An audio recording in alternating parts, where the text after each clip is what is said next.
Hello, good evening, and welcome to Ben Shatliff on Father's Day Sunday.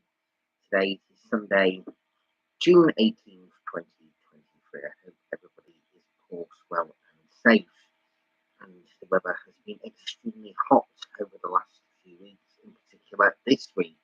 And I've sat here initially, it is warm, but I had to close the windows due to the fact of a sudden storm. Is it actually making it go any cooler? I certainly don't think so. And the day's gone when you got a nice thunderstorm during our heat wave, and then all of a sudden you're still left feeling very, very humid. We'll come on to that maybe a little bit later on. On tonight's edition of Ben Shatliff on Sunday, we'll be discussing the fall from grace of the former Prime Minister Boris Johnson. And of course, we'll take a look at all the news which is happening in Ukraine and around the United Kingdom. First of all, let's just have a little bit of reflection before we go on to the big news stories of the week. Today is Father's Day, and there's a lot of people out there who are very, very unfortunate not to have their fathers anymore. In most cases there, meaning fathers who passed away, but also due to what's happening in Ukraine, people being separated from their loved ones on a day like today, and other parts of the world as well where people are not able to see their loved ones. So, although I've already wished my father a happy Father's Day earlier on today, it does sometimes come on to Ben Shatliff on Sunday. I'm in that very fortunate situation, but let's think about all people whose fathers and grandfathers are no longer with us, and just think about all those people and think about all the love and the warmth that those fathers have given in times gone by. I think of my grandfather, John William Shatliff, and my little granddad, as they called him, Ronald Lee, who are both no longer with us. And the latter, it's over 40 years, and it's almost 37 years in just a week's time since my grandfather, my granddad John Shatliff, passed away. So it's hard, but you've got to think back about those good memories, even if they were just for a few years ago life. Just hang on to those, because you never know when that time can be taken away. So happy Father's Day to all fathers out there, and also to all people that sometimes act as a father if loved ones don't have an actual father or need different things. Let's take a look now at the news stories which are affecting today on this Sunday evening. I'm going to go straight to Ukraine, and Vladimir Zelensky has urged a group of African leaders to ask Vladimir Putin to free political prisoners when they meet with the Russian president today. And NATO has launched a new centre to protect vulnerable undersea pipelines and cables. The death toll from flooding following the destruction of the Kakhovka Dam has risen to 16 in Ukraine, Kyiv has said. Russia officials claim 29 people have died in Moscow-controlled territories. The breaching of the Kakhovka Dam on June 6 unleashed floodwaters across a large swath of land in Ukraine and in Russian-occupied parts of Ukraine, destroying the farmland and cutting off supplies to civilians. More than 3,600 people have been evacuated from the flooded areas in the Kherson and the Kharkiv regions, while 31 people are still missing and some 1,300 homes remain flooded. And people in the southern Ukrainian region of Mykolaiv have been warned against using open water for drinking, swimming or fishing after it was found to be contaminated. The cholera-like bacteria Vibrio, which local health authorities said can cause acute intestinal infections, has been found in several rivers and estuaries following the devastating collapse of the Kakhovka Dam. The regional centre in Mykolaiv for disease control and prevention also warned of high ammonia levels.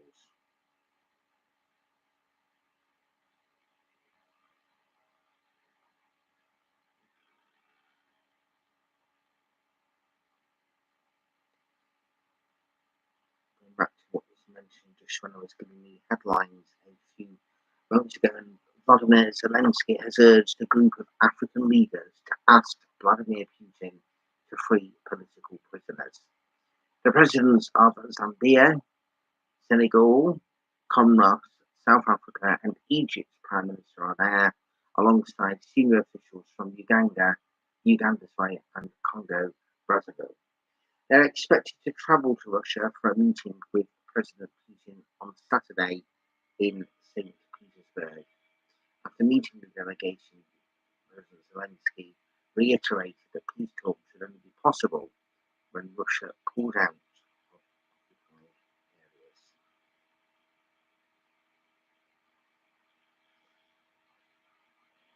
More than half a month's worth of rain could fall in parts of the UK within the next 24 hours, the Met Office has said. The yellow weather warnings for thunderstorms and rain are in place across England and Wales and southern parts of England and southern parts of Scotland, and only expire at midnight tonight. A further alert covering the west of Northern Ireland is in force until 9 p.m. this evening. And an additional warning for heavy rain is in force from 12 a.m. that's midnight to 12 p.m. on Monday, that's lunchtime tomorrow, bringing a risk of disruption in northern England and large swathes of Scotland.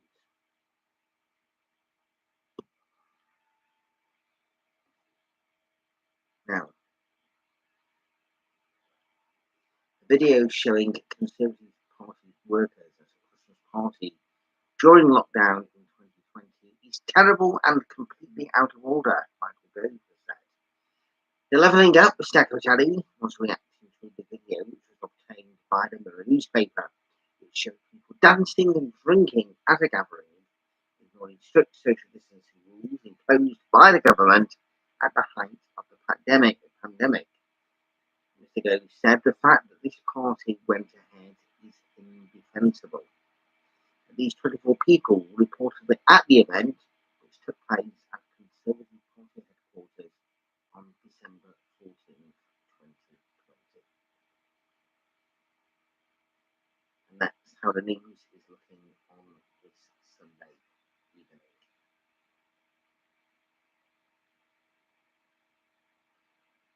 Right. I said earlier on the big story, the big news story, which of course has been dominating the news over the last 7 to 10 days. And although I always put Ukraine first in terms of when we are discussing headlines on Ben Shatliff on Sunday, Ukraine was at the top of the news, or was almost at the top of the news when the tragedy with what happened with the dam, which was very, very shocking, devastating.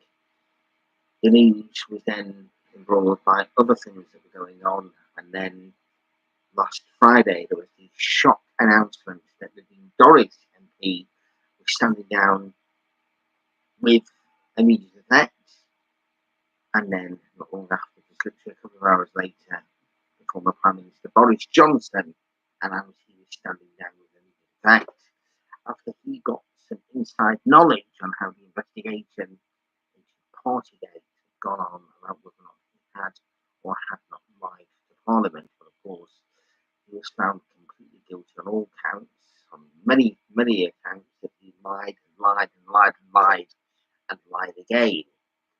And they're going to be debating this in the Commons tomorrow, Monday, June 19th, which is also Boris's 59th birthday. He'll be beginning his 60th year. And it could very well be that he will be told he's never allowed to stand for Parliament again.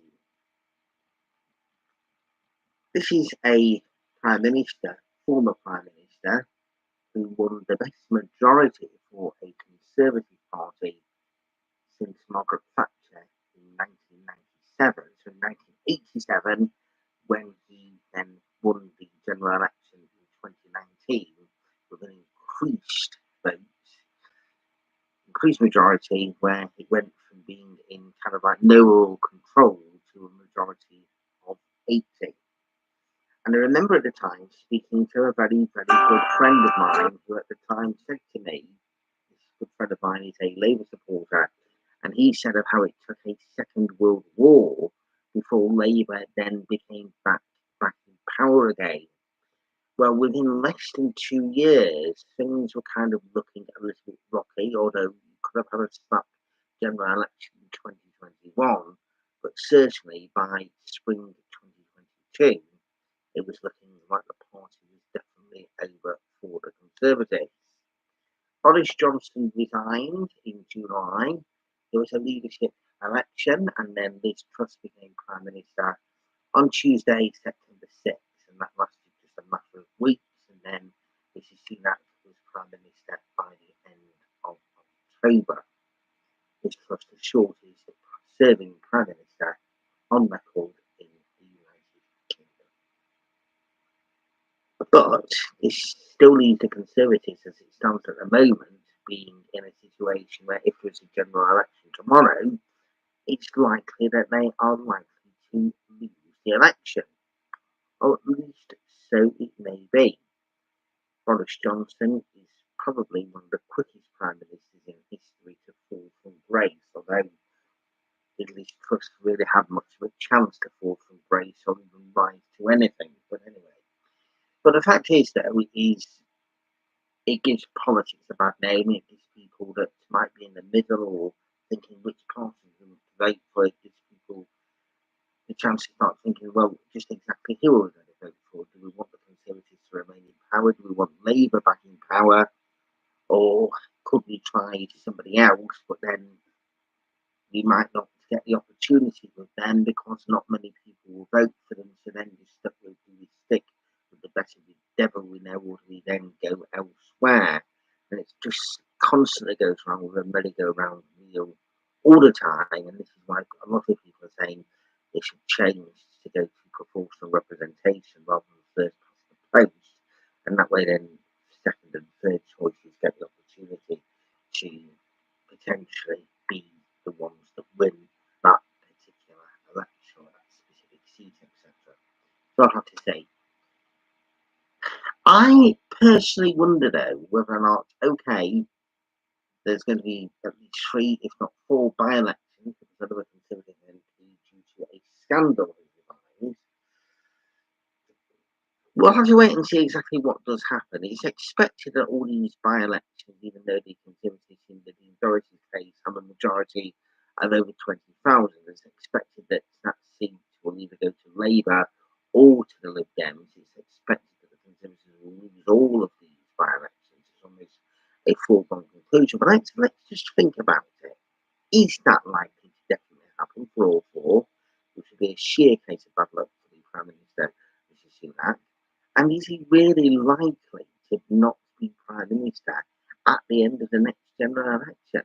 I mean, let's be completely honest, because, okay, a lot of these opinion polls can be correct, but don't forget what happened in 2010 when Labour were expected to be walking out of power, but it took a coalition with the Liberal Democrats to put David Cameron across the magic mark, so that way then they can have power because they were still not in a position where they can actually form a government as the capacity with overall control.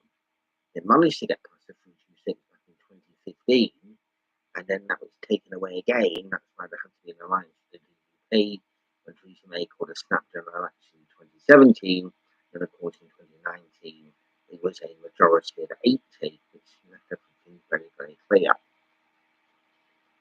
I am going to give an opinion. Sorry, I'm not going to give an opinion. I'm going to give a projection. I'm still sticking with what I said back in May, that a general election, if it's next May or even if it's October, November 2024, then I think that Rishi Sunak and the Conservatives will still hold on with a majority of around 5 seats. This chance to move things around. And if Rishi Sunak doesn't have the thorn of Boris Johnson in Parliament, although he's now taken the position as a columnist in the Daily Mail, then well. But the thing is, though, he's if he can show what he wants to be able to do, which I think he actually is showing, regardless of whatever political views somebody may have, at least he's someone where you see the sleeves rolled up and it's not wearing the suit all the time, just getting on with doing the job, then I think he might be able to pull it off personally. We'll just have to see what happens. And if these by-elections still come to a situation where the Conservatives don't win all of them, there's still a chance because you think, right, okay, the red flags are definitely well and truly flying high. So that's just an immediate Labour victory, but it means the red flags in terms of we need help, we need to get this sorted out quick. There's still some time. Because don't forget, in 2008, if there'd been a general election then, Labour would have been completely wiped out without any shadow of a doubt whatsoever. But it managed to turn things around, although it didn't win in 2010, Rishi Sunak has got that warning now. So there could be things that could potentially be done. But going back to Boris, I was a backer of Boris during 2020, during the pandemic, thinking, right, okay, this is something that hasn't happened for over 100 years, and we need to get behind the ones who are leading us to say, right, okay, we will do exactly as we were told, and not be mixing with people that we shouldn't be, and not be doing all the various different things that you heard other people doing, and you thought, okay, no, you've got to do everything right. And the whole purpose of doing everything right was so that way then you'd be able to be reunited with your loved ones, and then to get back to complete normality, although it took 2 years before all restrictions were then finally lifted. The sad thing is, though, is that while we were all being split from our loved ones, and people were in homes on their own without seeing anybody at all, you hear parties at Downing Street, and then you hear last night about this party at Conservative Party headquarters. To me, it's unforgivable because everybody thought it's something we're all in together. And everybody thought, right, okay, this is very harsh. We can't see our loved ones, but let's just do what we're supposed to do, and then eventually we will be able to. But no, there are relatives of mine I haven't seen for almost 3 years. Very close relatives, and reunited now. A lot of my family that I've not seen from before we went into lockdown. But when the person that's right at the very top then turns out to be breaking the rules, lying about it, trying to get away with it, weasel the way out, it's certainly not right at all. So I'm sorry, Boris, you are someone that's got character and personality, the way you go about doing things. You've got a very, very good sense of humour. The time's up, and it's a shame that someone who, again, without showing any kind of political persuasion or whatever, but someone that seems to have like gravitas of getting people together and various different stuff, now ends up in the situation where you're about on your 59th birthday to be told that you'll never ever be allowed to put yourself forward to represent a constituency in Parliament again.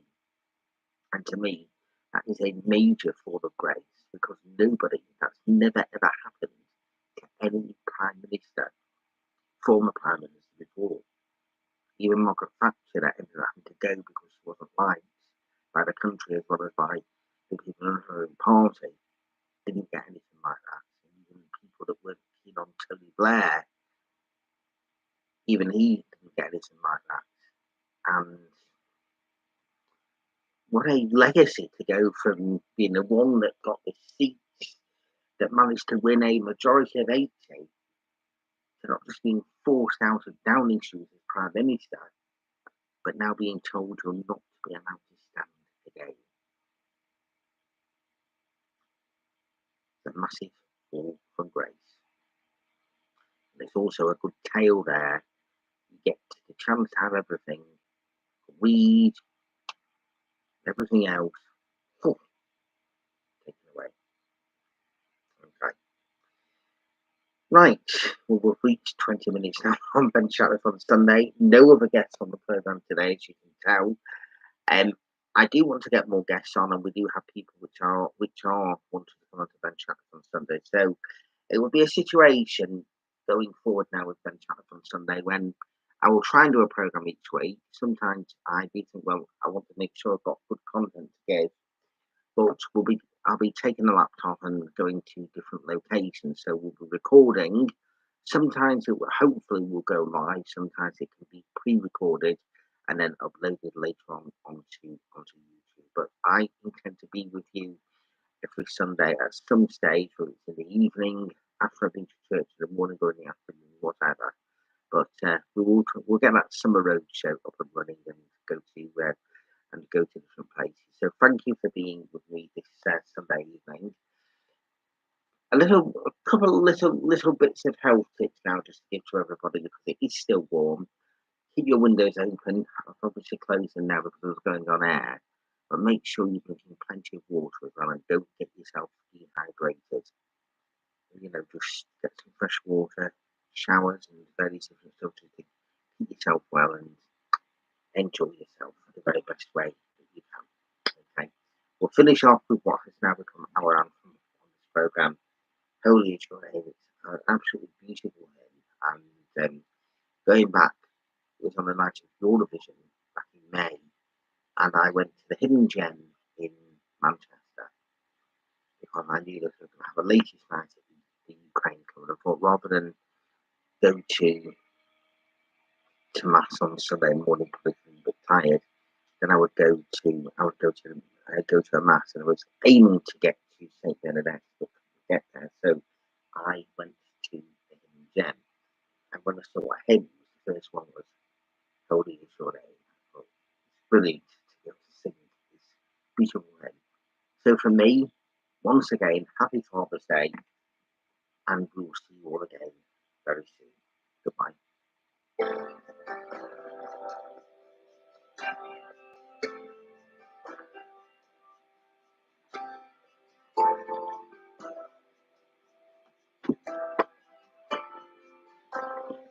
My soul is filled with joy as I sing to God my Savior.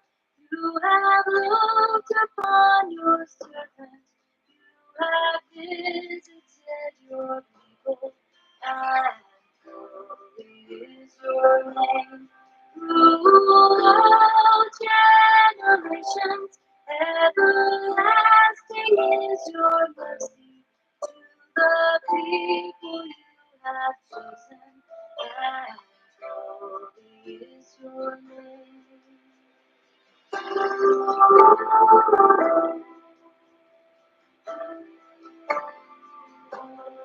I am holy as a child, but I know from this day forward that my name will be remembered. For all will call me blessed, and holy is your name. Through all generations, everlasting is your mercy to the people you have chosen, and holy is your name.